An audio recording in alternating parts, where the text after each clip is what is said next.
Então, beleza, né, meu? Exploramos muito a questão da pedagogia da escassez, Tarcísio. Só que vamos refletir o que falta, né? O que acontece quando uma população não tem acesso ao estudo, não tem acesso ao professor, à aula, né? À escola, salas de aulas fechadas, começa a rolar escassez. Então na arte, né? Quando você não tem aula de arte, Tarcísio, até o ano de 2023, seu primeiro ano de mandato, havia aula de arte 2 por semana. A gente sempre achou pouco, mas tá bom, não tem problema. 2 por semana até o 3º ano do ensino médio. Tá ouvindo aí, professor? Tá ouvindo aí? Anota aí, professor. Hoje, 2026, não tem mais aula de arte no 3º ano do ensino médio. Não tem no 2º. No 1º, ano passado tinha, né? Não sei se tem esse ano. Tem ainda, né? Tem. Beleza. Quem ainda tá em sala de aula aí tá me auxiliando. 8º ano e 9º ano. Uma aula por semana no 8º ano. Não dá pra. Se você vai fazer a chamada criativa, sabe aquela chamada estilo UFC que eu falo? João Paulo da Silva! E a sala toda lá é. Sabe aquela chamada criativa para animar o dia, Tarcísio? Só dá pra fazer isso.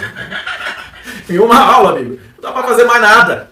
8º ano. Eu faço a chamada criativa, anima a galera, daqui a pouco eu vou embora. Tchau, gente. Ó, outro professor vai dar aula aí agora, já foi ele. Vai ter que fazer a chamada dele também. Porque a chamada da escola, cada professor faz em cada aula ali, o seguinte faz no celularzinho e tal, né, meu? Então, uma aula, é o que eu faço a chamada, fazia a chamada, tentava fazer um desenho lá, outra coisa, mas é difícil. Aí o que acontece? Do 7º ano pra baixo ainda tem 2 aulas, né?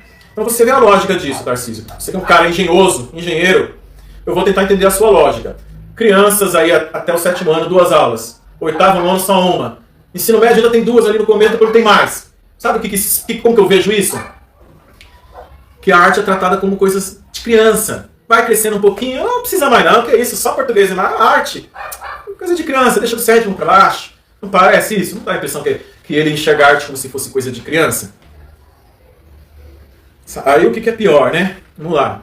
A arte, eu como professor de arte, enxergo a arte como uma expressão da vida das pessoas. A pessoa quando é criança, ela tem uma fase ali de infantil, de ingenuidade, né, de diversão. Conforme ela vai crescendo, ela vai adquirindo um senso crítico sobre a vida, ela vai gostando de outras artes, tal. Ou seja, a arte amadurece com o ser humano. Ele começa a se preocupar com coisas, dívida, sustento, família, desigualdade, né? Um monte de coisa que ele vê no mundo. E ele vai falar aquilo na arte dele. Então é uma arte madura, de problemas de pessoas adultas. Então a arte amadurece com o ser humano, né? É um fenômeno, ela é uma expressão do ser humano.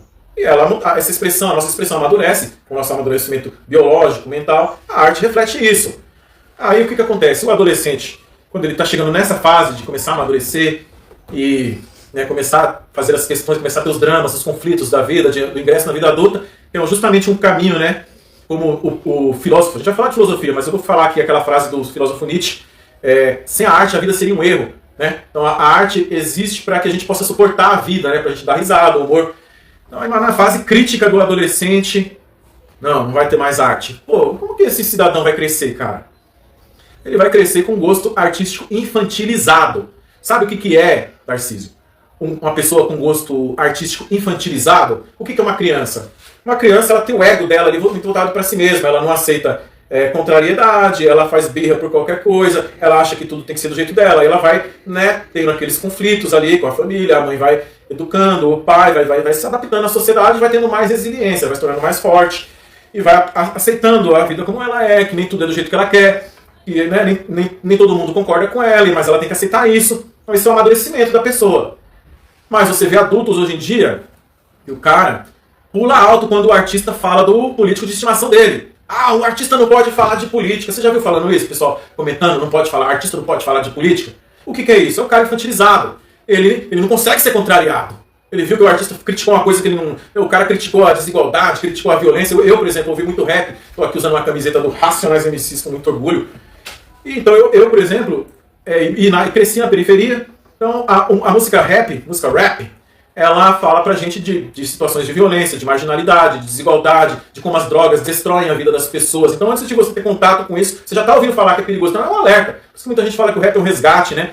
Então essa música fala de coisas que a sociedade, de problemas que tem a sociedade, como outros ritmos, rock vai falar também, samba você vai achar também muita crítica social. Mas o cara acha que fica bravo. Então, peraí, olha só. Você é um cidadão que não importa o que você faça. Você compra um celular, você liga ali, coloca o seu login, entra numa rede social, se cadastra. A primeira coisa que você faz é postar o que você quiser. você quiser falar de política, ninguém está te pedindo diploma, ninguém está perguntando quem você é livre, você banca o sistema, você paga imposto, você sustenta o sistema, você sustenta a política, você tem o direito de dar a sua opinião. Por que o artista não tem? Por quê? Você acha que você é mais bonito do que os outros? Você determina quem pode ou quem não pode? Já pensou um negócio desse? Qual é o sentido? Mas isso tem uma resposta. Claro que tem várias. Eu vou trazer uma, aqui depois outra, a gente vai vendo. A primeira resposta que eu vejo nisso é o ressentimento. A gente não quer falar que as pessoas são invejosas, mas olha só. O cara, né, tá ali, pensa numa coisa, quer se conectar, vai lá.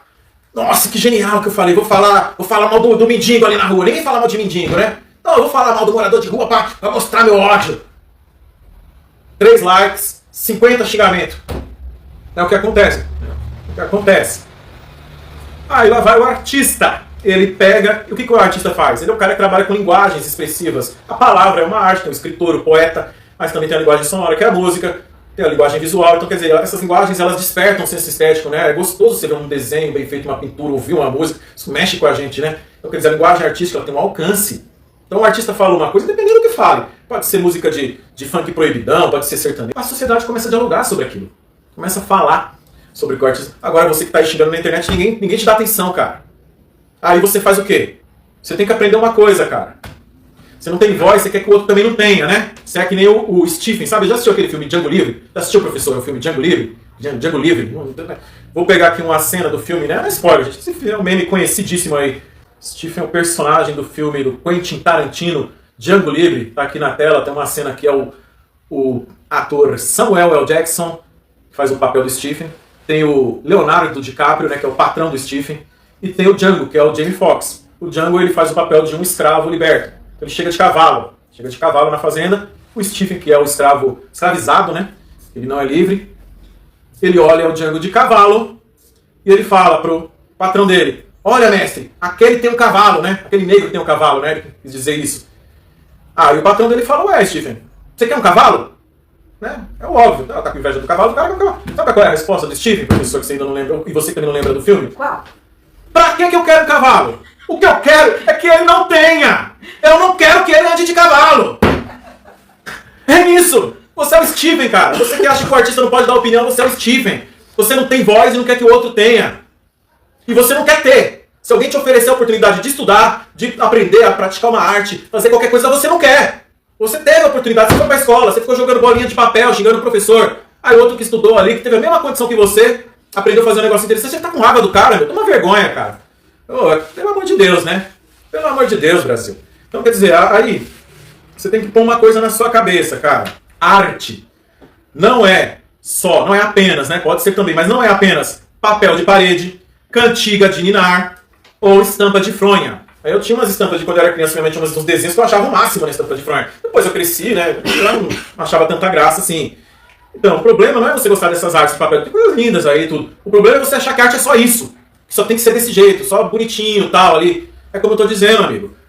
O cara amadurece, a pessoa amadurece, a arte dele amadurece. Se você não amadureceu, aí fica complicado, né? Fica complicado. Aí o problema é você precisa melhorar, cara. Não dá. O artista não vai parar de falar o que ele pensa, não. Ele já estudou aquela linguagem para ele poder falar o que pensa e ter alcance. Então se conforma. Estuda. Entendeu? Se você não quer o cavalo, reclama do cavalo do outro. Se não quer o cavalo, não reclama do outro que tem, meu. Deixa o cara. Então vamos lá aqui, ó. Outra coisa também. Segunda coisa aqui, né? Acho que não, segunda, 10ª, 10ª.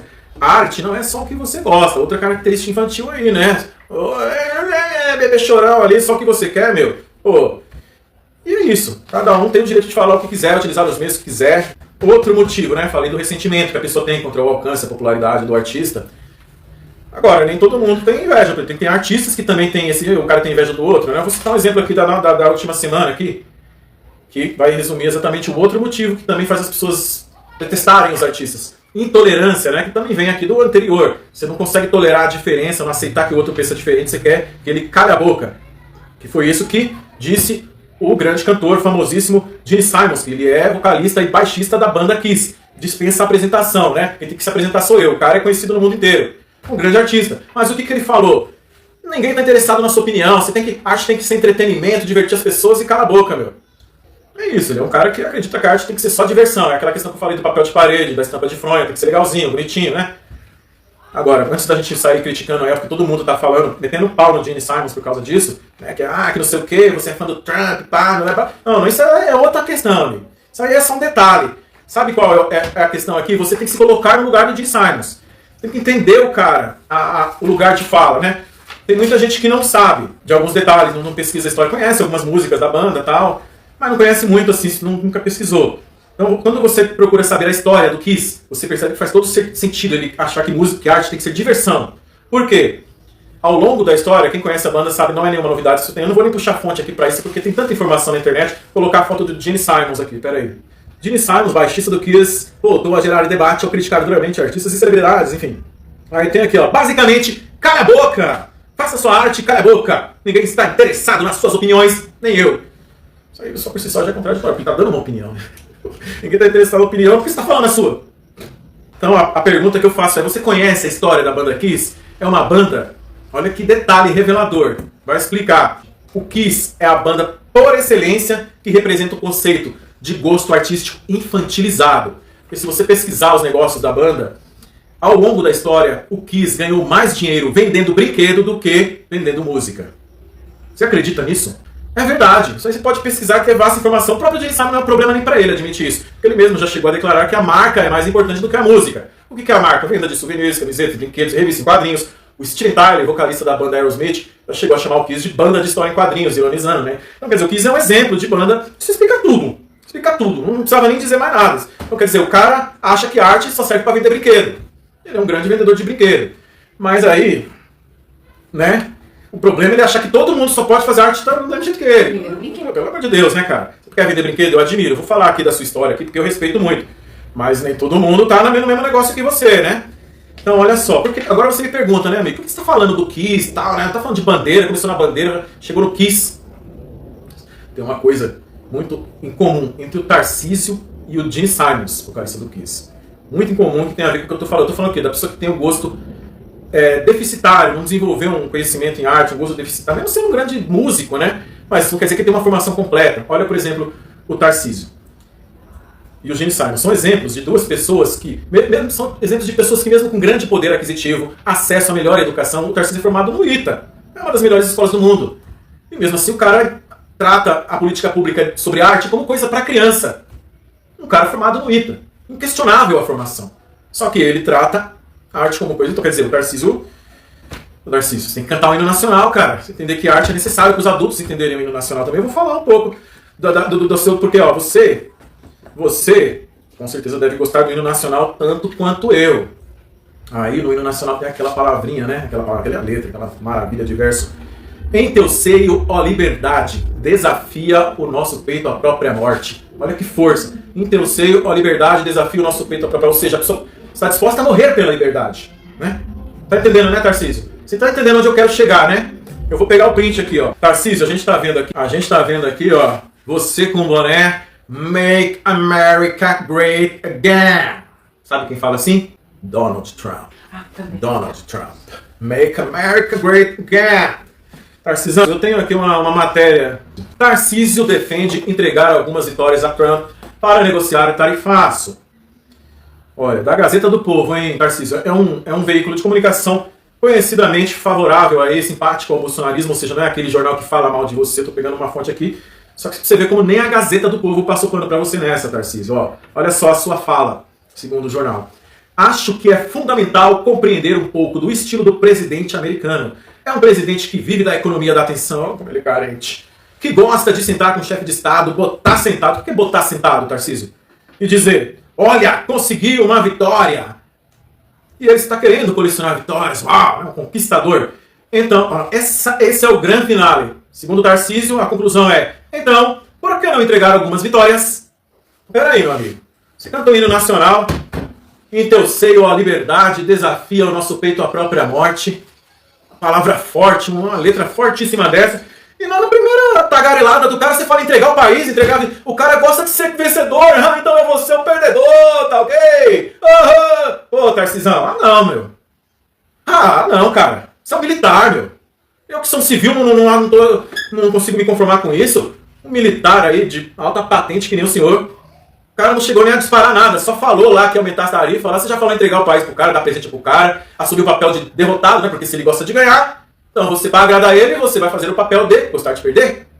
De loser. É o inglês loser, né? Perdedor. Difícil, hein, Tarcísio? Por isso que eu tô falando, você precisa estudar o hino nacional, cara. Eu acho que você não sabe o que você tá cantando. Você não sabe o que você tá cantando, Tarcísio. Eu quero acreditar que você esqueceu. Você tá rindo, professora. Quero ser um governador de estado, do estado mais rico do país. O cara canta um hino poderoso que nem esse. Porra, Tarcísio. Estudar essa letra, né, cara? Vem pra minha aula, clica no sininho aí pra você receber mais aulas aqui do professor Adriano Leonardo. Te convido, tá? Porque tá difícil, cara. Tá difícil defender, meu. Esse negócio de Make America aí, pô, vai lá, né, meu? O que é resultado disso, Tarcísio? Eu acabei de falar. Conheci um cara genial, né? Bolou uma política de pedagogia da escassez aqui. Nossa senhora, eu descrevi aqui. Então, quer dizer, é um cara inteligente, meu. Mas você não presta atenção no hino. Aí fica difícil, cara. Não dá esse hino, Tarcísio. Clica, ó, não esquece de dar o like aí, compartilhar com todo mundo, tá?